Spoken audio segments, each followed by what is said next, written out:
Hi, this is Nikki Ewing, Vice President of Marketing for Georgetown Craft Credit Union.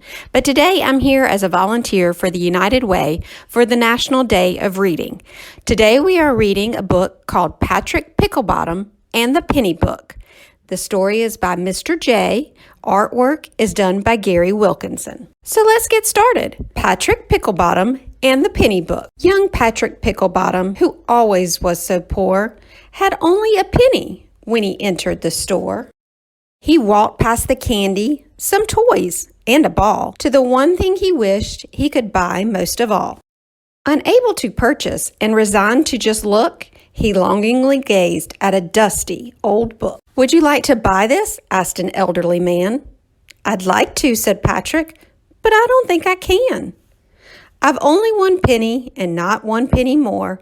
Then he hung his head low and turned towards the door. "As it happens," replied the kind-hearted gent, "this book only costs 1 single red cent." "Thank you so much," Patrick said to the man.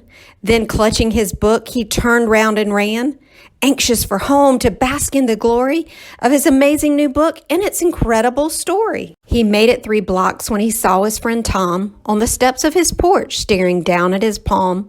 In his hands was a smartphone and he was swiping away, but stopped for a moment to look up and say, "Hey Patrick, come here.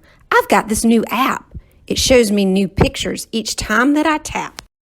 "Pictures of what? And why would I care?" But Tom just looked up with a frustrated glare. "There's shots from all over. There's a bunch. Look, here, some girl posted a pic of her lunch. How else will you know what the world is about?" Patrick looked at his book. "I guess I'll find out." He continued towards home through a park round a tree when he heard a voice call, "Hey Patrick, come see." And he saw his friend Donna staring up at the sky, but it took him a moment to understand why. Up in the air in the clouds all alone, floating above him was a stealthy white drone. It veered to the left, then swung towards the sun as Donna exclaimed, "See? Isn't that fun?" Looking confused, Patrick wondered aloud, "I guess it'd be neat to be up in a cloud. But you're on the ground and you're standing real still, so I'm sorry, but I guess I just don't see the thrill." Donna looked stunned, then she said with a sigh, "The thrill is controlling machines that can fly.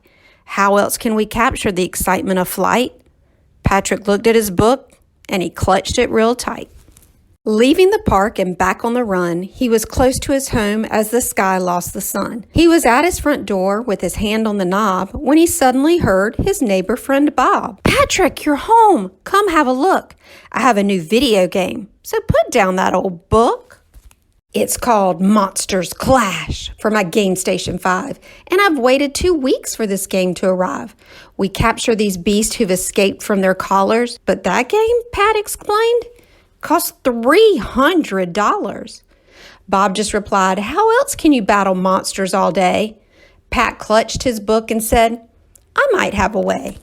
Up in his room, tucked into his bed with a single small lamp aglow near his head, he read through his book, every page without fail, each chapter a story, its own separate tale. He read about kingdoms and lands far away, where heroes and monsters and dragons collide. He read about rockets blasting out past the moon, and as his eyes closed, he knew that real soon. He'd dream of adventures, and of course there'd be many, from a book that he bought for a single red penny.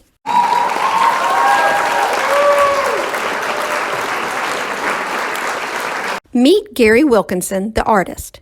Gary Wilkinson is a children's illustrator and caricature artist born in Yorkshire, England. He currently resides in rural Japan with his wife and newborn son, where he spends his time building colorful and exciting worlds.